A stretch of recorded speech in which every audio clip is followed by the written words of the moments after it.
Back to Midday Kentucky, everyone. Over here in the kitchens at Creative Kitchen and Bath, once again, using their fantastic venue until Alison's kitchen as a complete makeover over there at Wild Thyme. I've been learning how to use the induction burners a little bit more because we're actually getting 2 new induction cooktops that we'll be cooking with along with the gas burners. So this has been nice. Okay, I smell a lot of chocolate in the kitchen here today.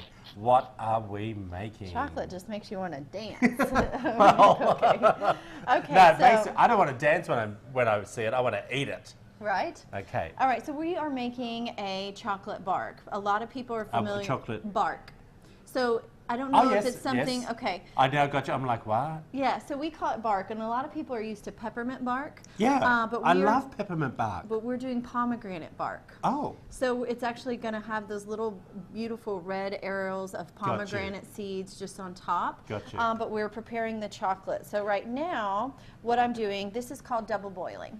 Gotcha. So I just have chocolate with water underneath. You never want to cook the chocolate directly on the stove because it will scorch. So you always want to have. I did not know. Yeah, you always want to have water or steam, you know, to melt it. So this is called double boiling. What about if we put it in the microwave? You could do that. Okay. Yeah, you could now, absolutely. Any particular type of chocolate or cooking chocolate? Dark chocolate. Okay, good.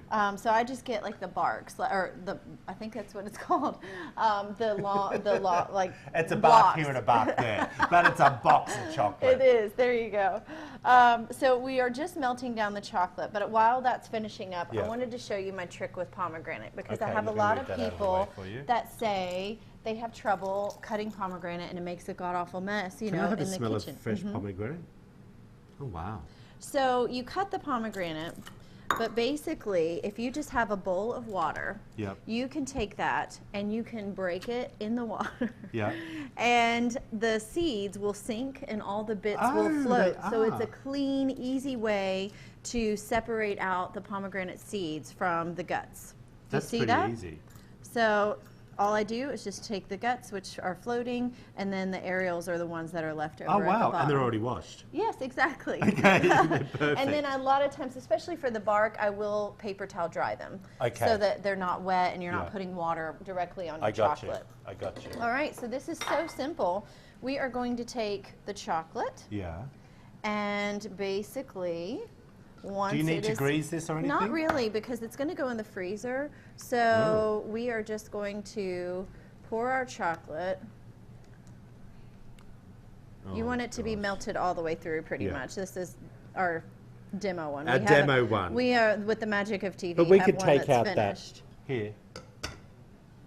Oh, how am I going to get that out? You keep talking while All right, so we take our chocolate, and then what I'm going to do is I take white candy coating. You can get this in the store. I've now got this everywhere. It's okay. That's what chocolate does. I'm sorry.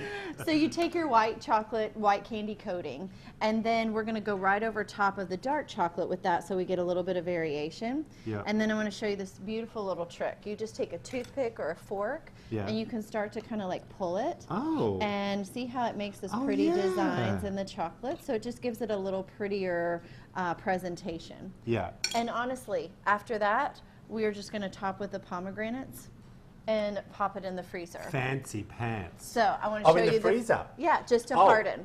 Well, I've already done one. Not. He did.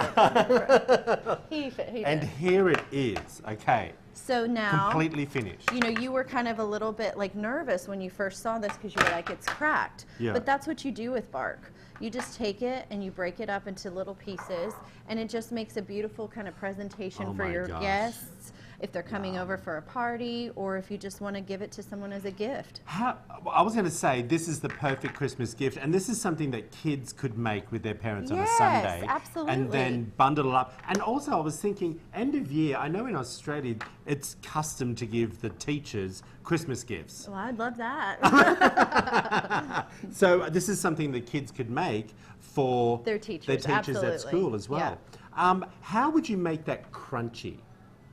Well, it's a little warm in this kitchen, but when it comes right out of the freezer, it is definitely like really hard. Okay. So you would just want to keep it refrigerated.